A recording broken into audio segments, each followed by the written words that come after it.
Hello student, स्वागत है आपके अपने इस यूट्यूब चैनल पर। तो स्टूडेंट, आज की इस वीडियो में हम सीखेंगे अगर पूजा खंड काव्य के आधार पर श्री कृष्ण का चरित्र चित्रण आपको किस तरह लिखना है बोर्ड परीक्षा में, क्योंकि ये अगर पूजा खंड काव्य का एक सबसे अच्छा नायक है, यानी कि सबसे महत्वपूर्ण नायक यही है, श्री कृष्ण जी हैं। और फ्रेंड्स, इससे आपको बोर्ड परीक्षा में 5 नंबर के क्वेश्चन आते हैं अगर पूजा खंड काव्य से। और फ्रेंड्स, अधिकतर जो बोर्ड एग्जाम में प्रश्न आते हैं उसमें श्री कृष्ण का चरित्र चित्रण आपको जरूर एक क्वेश्चन दिया रहता है, तो उसमें आपको ये चीज़ें लिखनी होती है। तो इस वीडियो में आपको देखने के बाद सारा कुछ डाउट आपको क्लियर हो जाएगा और आपको किस प्रकार लिखना है, कितने शब्दों में लिखना है, अगर पूजा खंड का आपका जो चित्रण लिखना है, तो ये चीज़ें आपको क्लियर हो जाएंगी। आइए फटाफट, मतलब ये जो क्वेश्चन कई प्रकार से पूछा जाता है, तो उस क्वेश्चन को भी मैंने लिख दिया है आपके लिए, तो ये वीडियो आपके लिए बहुत ही इंपॉर्टेंट है। तो आइए फटाफट देखते हैं, अगर पूजा खंड काव्य का नायक कौन है, उसकी चारित्रिक विशेषताओं पर प्रकाश है। ये तो आप पढ़ ही चुके हैं। उसका ये दूसरा क्वेश्चन है, यानी कि चाहे ये पूछेगा चाहे ये पूछेगा, और अगला भी इसी तरह, यानी क्वेश्चन को कई प्रकार घुमा फिरा पूछता, लेकिन बात वही रहती है। अगर पूजा खंड काव्य के पात्रों में जिस पात्र ने आपको सबसे अधिक प्रभावित किया है, उसकी चारित्रिक विशेषताओं का वर्णन कीजिए। तो सबसे ज़्यादा प्रभावित किया है श्री कृष्ण जी ने। और हम लोग आगे देखते हैं, इसी प्रकार और भी क्वेश्चन पूछा जा सकता है कि अगर पूजा खंड काव्य के आधार पर श्री कृष्ण की व्यक्तित्व के विशेषताओं का वर्णन, यानी कि इनके व्यक्तित्व के बारे में बताना है, तो देखिए देख सकते हैं कि आपको कई प्रकार से एक ही क्वेश्चन को पूछा जा रहा है। तो फ्रेंड्स, हम लोग देखेंगे अब आगे। यहाँ पे आप देख लीजिए फटाफट कि सबसे पहले आपको लिखना होगा कि ये थोड़ा सा यहाँ पे गलती हो गई, लेकिन इसी प्रकार आपको सबसे पहले, यानी कि जितने भी उनकी विशेषताओं के बारे में लिखने से पहले आपको कुछ चीज़ें यहाँ पे लिखनी होगी। इसको लिखा कौन है, लिखे हैं कि पंडित राम बहोरे शुक्ल द्वारा रचित अगर पूजा खंड काव्य के नायक श्री कृष्ण हैं, उनकी चारित्रिक विशेषताएं निम्नलिखित हैं। ये चीज़ें इतना लिखेंगे।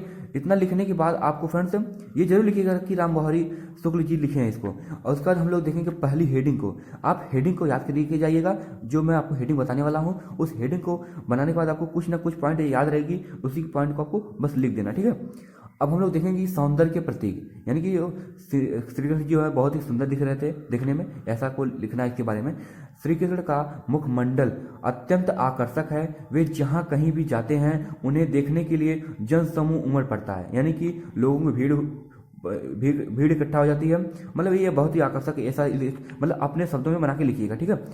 इंद्रप्रस्थ पहुंचने पर नगरवासी उनके सौंदर्य पर मुग्ध हो जाते हैं, यानी कि वे बहुत ही सुंदर दिखते हैं और वे सभी श्री कृष्ण के भव्य स्वरूप की चर्चा करते हैं।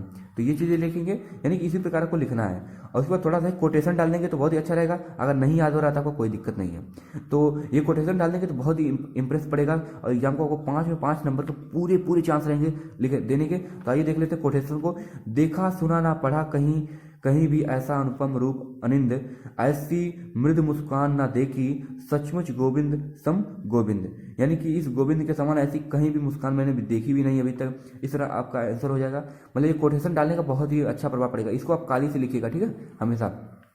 और हम लोग देखेंगे कि साहसी और निर्भीक अगला पॉइंट है, मतलब कि इसके बारे में आपको लिखना होता है, यानी कि विशेषताओं के, यानी कि नायक की विशेषताओं का चित्रण लिखना, तो यही चीज़ उनके बारे में लिखना है। तो साहसी और निर्भीक। अब हम लोग देखेंगे इसके बारे में क्या लिखना है। श्री कृष्ण के व्यक्तित्व में साहस कूट कूट के भरा हुआ।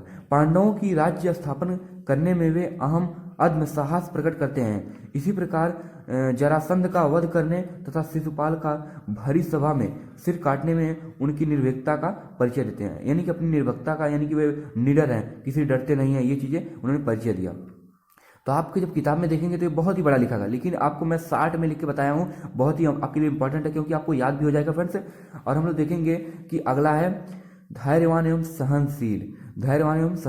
ये चीज़ें, इसमें आपको क्या लिखना होता है कि श्री कृष्ण के धैर्य के भंडार हैं। जी हाँ, श्री कृष्ण धैर्य के भंडार हैं, उनकी सहनशीलता उनका प्रमुख गुण है। भरी सभा में शिशुपाल के कड़वे वचन सुनकर भी अपने धैर्य नहीं खोते, यानी कि जो भरी सभा थी वहाँ पे, और शिशुपाल ने उनके प्रति बहुत ही ज़्यादा बुरा व्यवहार कर रहा था और बहुत ही ज़्यादा बुरा बोला था, लेकिन वो धैर्य नहीं खोए थे। तो ये चीज़ें, मतलब थोड़ी बहुत पॉइंट आपको लिख देनी है इसमें, ठीक है, बस इतना ही आपको लिखना है, ठीक है। अब हम लोग देखेंगे अगली हेडिंग में आपको क्या लिखना है। हेडिंग 4-5 आपको हेडिंग याद जरूर करनी है। तो थोड़ा बस कोटेशन डाल देंगे कि बैठे रहें कृष्ण मुस्कुराते, विचलित हुए ना सब सुन देख, यानी कि जब वो मतलब जो है शिशुपाल उनको बोल रहा था, तो वे विचलित नहीं हुए कि धैर्य अपना खोए नहीं। और फ्रेंड्स, हम लोग अगली हेडिंग को देख लेते हैं, सर्वशक्ति संपन्न, यानी कि सभी शक्तियों से वे संपन्न थे। और फ्रेंड्स, इसमें आपको क्या लिखना है, तो ये चीज़ें लिखनी है कि श्री कृष्ण अत्यधिक सर्वशक्तिमान हैं। वे शस्त्र संचालन में यानी कि जो बाण वगैरह चलाया जाता है उसमें संचालन में अत्यधिक निपुण थे। शिशुपाल का वध करने के लिए सुदर्शन चक्र इतना शीघ्र चलाते हैं कि कोई देख भी नहीं पाता है। ये चीज़ें ऐसा आपको मतलब थोड़ी बहुत याद तो रहेगी ये पॉइंट जरूर। उसके बाद हम लोग देखेंगे कि जबकि शिशुपाल को सचेत करके शस्त्र चलाते हैं, यानी कि वह इतना तेज चलाते हैं लेकिन किसी को पता भी नहीं चलता, लेकिन वह शिशुपाल को पहले ही बता दिया कि मैं शस्त्र चलाने वाला हूँ। ठीक है, ये चीज़ें अब हम लोग देखेंगे। ये मतलब लास्ट शेडिंग है। लास्ट शेडिंग में अलौकिक पुरुष यानी कि वो बहुत ही अलौकिक अद्वितीय पुरुष है। अलौकिक का मतलब अद्वितीय पुरुष। और ये चीज़ें हेडिंग आपको इसी प्रकार याद कर लेनी फ्रेंड्स। याद करने के बाद आपको कुछ ना कुछ पॉइंट जरूर लिखना उसमें। बस हेडिंग को आप बहुत अच्छे से लिखेगा, इसके अंदर कुछ इधर उधर भी लिखेंगे तब भी आपको चलेगा। ठीक है, श्री कृष्ण एक अलौकिक पुरुष हैं। वे जीवन के प्रत्येक क्षेत्र में आगे रहने वाले हैं। संसार में रहकर भी अनासक्ति एवं कर्मयोगी हैं। उनमें उनके रूप से यानी कि उनकी शक्ति का अनुपम भंडार, यानी कि उनमें जो है रूप और शक्ति का बहुत ही अनेक प्रकार का रूप है उनके पास, और बहुत ही शक्ति यानी कि वो सर्वशक्ति संपन्न है। और योग भोग से परिपूर्ण उनका व्यक्तित्व एक अनोखा उदाहरण है, यानी कि वो योग भी करते हैं, भोग भी, यानी बहुत ही अच्छा प्रकार का जीवन व्यतीत कर रहे हैं। ये बहुत ही एक अनोखा उदाहरण है। और हम लोग देखेंगे लास्ट रीडिंग यानी निष्कर्ष क्या निकल रहा है इनके कहने का मतलब। तो उपयुक्त निष्कर्षों से ये आपको जरूर लिखना है निष्कर्ष। उपयुक्त तथ्यों के आधार पर श्री कृष्ण का चरित्र चित्रण। श्री कृष्ण में सहनशीलता, विनयशीलता, उदारता, सहजता, सरलता, सज्जनता, विनय, प्रेम इत्यादि गुण कूट कूट कर भरे हैं। इस प्रकार हम कह सकते हैं कि श्री कृष्ण का चरित्र उज्ज्वल है।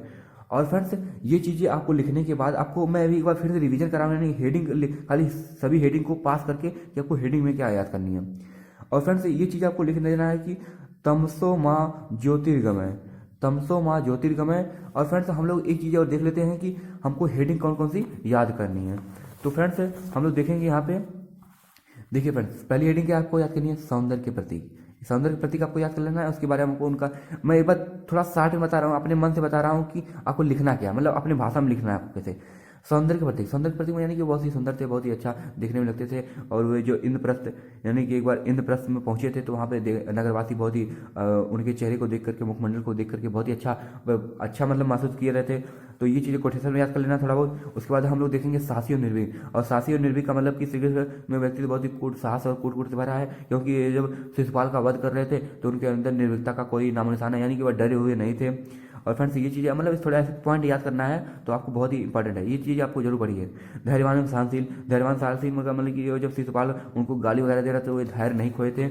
और फ्रेंड्स ये चीज़ें लिख देंगे। उसके बाद सर्वशक्ति संपन्न, यानी कि वह सभी अस्त्र को चलाने में, शस्त्र को चलाने में तथा मतलब सर्वशक्तिमान गुण थे उनके अंदर से, सारे गुण विद्यमान थे उनके अंदर। ये चीज़ें लिख देंगे। उसके बाद हम लोग देखेंगे अलौकिक पुरुष। अलौकिक पुरुष में आपको क्या लिखना है कि वो बहुत ही ज़्यादा अद्वितीय पुरुष थे इस संसार के। वे अकेले ऐसे पुरुष थे जिन्हें योग एवं भोग से परिपूर्ण उनका व्यक्तित्व अनोखा था, यानी कि बहुत ही अच्छा उनका, वह बहुत ही अच्छा प्रकार विलासतापूर्वक अपना जीवन व्यतीत कर रहे थे।